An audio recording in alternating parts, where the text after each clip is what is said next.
Hello there, ladies and gentlemen, I'm the Spiffing Brit, and guess what? It's 11:30 PM, I've had quite a few gin and tonics, so naturally you know what time it is. That's right, it's time for us to discuss all of the wonderful exploits which has pitted the wonderful pizza company of Domino's against wonderful hackers and exploiters determined to cheese their way to free pizza. And guess what? It turns out access to free pizza is surprisingly easy, and in fact has been done thousands and thousands of times, because Domino's is about as secure as any email account that you just signed up to raid Shadow Legends with. Congratulations, I hope you enjoy all of the spam. Now, today's video is going to be very simple. I'm going to be explaining all of these wonderful stories to you and potentially inspiring you to go on your own pizza securing quest, whereby you stress test the website and all of its coupon codes to somehow summon a gigantic cheesy monstrosity for free, as that is ultimately everyone's dream superpower. It's not a superpower that's going to save the world or anything, but it's a superpower that's going to make you very popular at parties and pretty much any university campus as well. So make sure you got a nice warm cup of tea at hand, and if you're feeling especially fantastic, you can even like the video. Now let us dive in.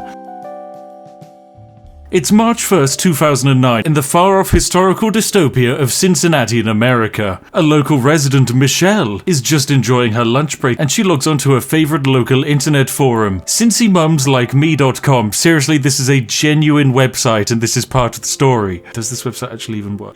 It still works, but it's been rebranded and it's trying to steal all of my user data, so I can't exactly show it off to you, but here it is. It's got some great articles like things to do in Cincinnati this week. I can't even look at all of the things to do in Cincinnati kind of look really depressing. This terrible looking horrific cheese in the summer fast food festival, and these really distraught looking children who are staring at trading cards.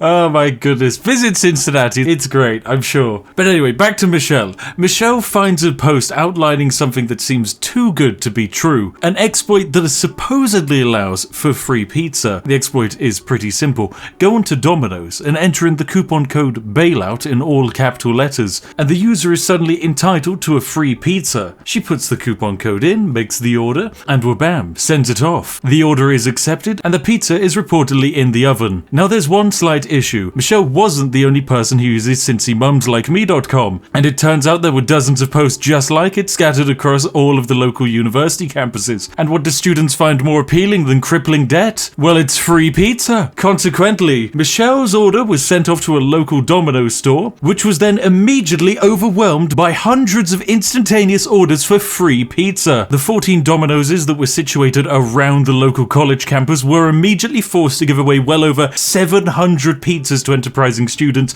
who honestly at this point in life were just happy to receive anything for free. Basically everyone for that entire day enjoyed free pizza. Now, the person who initially made the forum post to release the wonderful code of bailout was never found, but perhaps it was a leak from the highest level of Domino's management, or just an employee who was completely fed up with all the free pizza they had and wanted to share the fun. Or maybe it was just a bored citizen putting in random words onto the website in hopes of free food. My money, however, is probably on a marketing agency, because it was later discovered that the code bailout was a leftover byproduct from a scrapped marketing campaign. This sort of leftover gift code is not uncommon for businesses. A marketing campaign gets okayed by the board of executives, but then it eventually falls through, but all of the infrastructure they put in place to actually promote this bailout code was still there. The code was still running, and had probably been loitering online for years. But in the brief span of 90 minutes, this code had gone from being basically unheard of to suddenly gigantic internet fame, and immediately it was removed and shut down by Domino's. But it was okay. It was just 90 minutes. That's not that much damage, guys. I mean, what could all of Cincinnati do with a free pizza code in 90 minutes? Well, they ordered well over 11,000 medium pizzas. My goodness. Now, in modern day's estimates, that means Domino's gave away over $152,000 worth of pizza in a 90-minute span. That is incredible. Honestly, I feel sorry for all of the employees who were completely overwhelmed by the discovery of free pizza, but it was a brilliant day for the residents and students of Cincinnati. So hats off, that's another win for the exploiters. But enough of what the Americans are up to.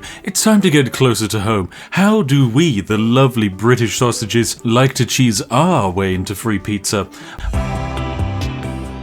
Well, allow me to introduce you to Paul Price. He's a security researcher based in the UK. And one Friday evening in 2013, Paul, in a typical Friday fashion, can't be bothered to cook dinner. So instead he fires up the Domino's app and orders a delicious pizza. 40 minutes later, his pizza arrives and he decides on a whim to actually have a little poke around at the networking of the Domino's app, just to see if he's able to snag himself some cheeky £10 discounts. But instead, our friend Paul finds something much more powerful than just a £10 discount. Oh my. You see, when an order is placed in the Domino's app, the app itself must first verify that the payment has actually succeeded. This makes perfect sense. If your user is buying something in the app, you actually want to know that they've sent the money to you in the first place. Any sensible app maker would ensure that this verification process would not be done on the phone of whoever's ordering the food so as to avoid any tampering. Instead, it would happen on an external server where the user is not able to edit it. The lovely coders at Domino's, however, couldn't be bothered to set up a server and so just decided that all of the verification process should occur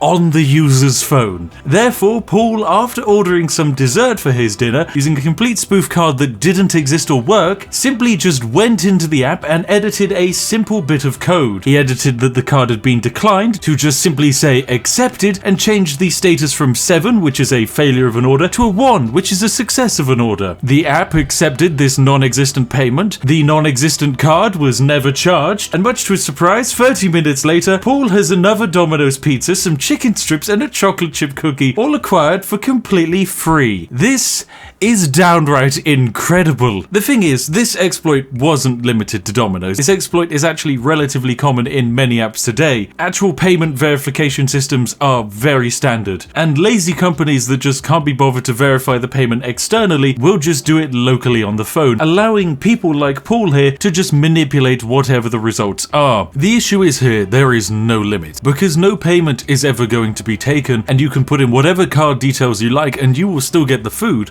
Paul technically could do whatever he wants. For one brief moment in human history, he had the power to destroy the entirety of Domino's. Technically speaking, if Paul wanted to destroy the entirety of Domino's, he could have technically done so with just a simple order of 1.3 billion medium margarita pizzas. If he had placed that order, the entire company's net worth would be entirely liquidated into pizza. The entire universe would come to an end, and atop it a new god would be created. Paul, sitting atop a throne of pizzas. In total, it would be almost 15 trillion inches of pizza. That is all you need to destroy Domino's. 50 trillion inches of pizza. Oh my god. That's technically more than enough pizza to just loop it around the earth multiple times. Oh god.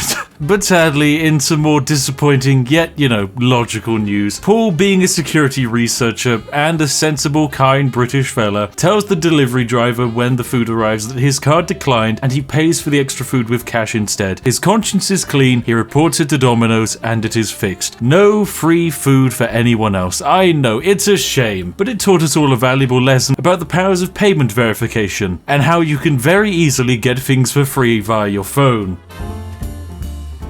Now, this exploit is a little bit different. We're actually steering clear of Domino's entirely and instead looking at Pizza Hut, which is kind of like Domino's slightly ugly younger brother sat in the corner continuously drooling. Now, it's a time-honored tradition in our country that at some point a British youth will be bribed into reading books via the medium of the Scholastics Book Fair Illuminati, a secret society of people somehow fabricating money out of thin air to convince youngsters in any medium possible that they need to read more books. The concept is simple. Make reading cool for kids by giving them a tick list of things to do and books to read, and when completed, you're given free books. That's fantastic. UK children love free books. However, in America, they suddenly realized a flaw when they tried to do this operation. Kids don't like books. Kids are not going to read books if the reward is more books to read. That's just not how it's going to work. It's like saying you need to have your leg broken in order for the reward of your other leg being broken. So they came up with an easy solution. Instead, the executives at Pizza Hut ran a completely different scheme to try and improve literacy rates. Read free books and be rewarded with a child-sized pizza. It really is as simple as that. Read free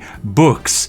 Get pizza. Now, for young Kim Kelly, this was actually an easy feat, as she was the type of child to read at least a dozen books in a week, and she spent several years exasperating her teachers by claiming dozens of free pizzas a year. She was effectively a child who sustained herself by reading multiple books per day in order to just gain free pizza. Eventually, one teacher finally had enough and said, "Look, Kim, okay, we're putting a stop to it. You're no longer allowed to launder books for pizzas, and we're limiting you to just awarding you one free pizza token per week." Her supply cut off, Kim had to turn to drastic measures, and so she used more underhanded ways of arguing her salty cheesy fix. Luckily for her, Pizza Hut were relatively lax when it came to giving out the authority to award these free pizzas. As you see, basically anyone who was a teacher could bestow any child with a free pizza. Now, Kim found that her grandmother, a recently retired primary school teacher, still retained the authority to bestow free meals. And without the limitation of prying teachers, the books didn't even need to be read, because all Kim had to do was go to her grandmother, ask for the necessary form of proof and verification, and a free pizzeria treat was acquired. Kim's culinary heists actually continued for many years to come, until eventually, of course, she sadly realized the crushing limitations of adulthood, and the free pizza for her is no more. But it's not a sad story, because Pizza Hut's book it scheme actually still continues to this day, and the regulations around it haven't increased. So if you're fortunate enough to have a teacher for a relative or know of a friend who does, then by all means you now have access to infinite free pizzas. Heck, you can even send a child in to go collect an infinite quantity of free child-sized pizzas with an endless supply of I read a book badges and feast upon a supply of very small pizzas.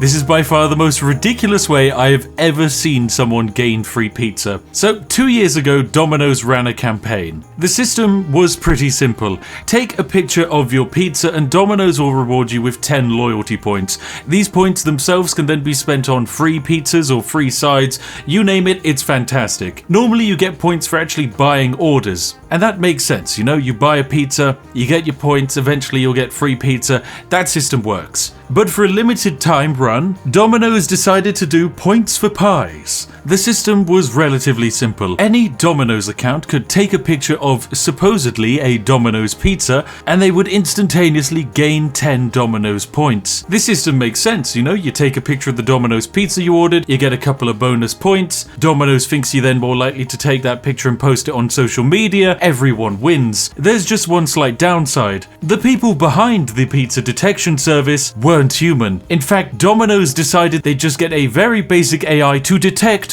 what a pizza should vaguely look like and then go, fantastic, here's your points. Now, this system was fantastic. Loads of us were using it. Even I used this exploit to gain free pizza. It was brilliant. And then it was ruined when one Reddit user named Major Uwu 2 years ago exposed it all. I know it was a devastating day, but I guess our secret did eventually need to be leaked to the public. As it turns out, the AI detection of the pizza was so bad, people weren't just buying knockoff cheap pizzas and pretending they were Domino's pizzas for reward points. People were instead loading up Microsoft Paint and adding red pepperoni circles inside of it, and then holding up your phone to scan your computer screen, and wha-bam, a Domino's pizza has been detected and 10 points are granted to your account. Now, Domino's knew their verification system would be bad, and consequently they limited it so that you could only scan for a pizza every 48 hours. But this didn't really stop anyone, because Domino's accounts aren't difficult to make, and the people truly exploiting and living off of this completely broken system were operating gigantic piles of Domino's accounts. Every 2 days, an exploiter would load up the Domino's app on their phone, log into one of their 40 accounts. They might just hop onto Google, type in the word pizza, hold their phone up to the screen, and wha-bam, 10 points. It was as easy as that. Sadly, after it naturally made the front page of Reddit, all fun came crashing to an end and Domino's very swiftly brought the campaign to an end. But to this day, Domino's still occasionally launches these random campaigns, and some of them are very stupid. So hey, keep your ears posted, because if ever I find one, I'll make sure to tell all of you. Just as long as you follow the first rule of Domino's Scam Club.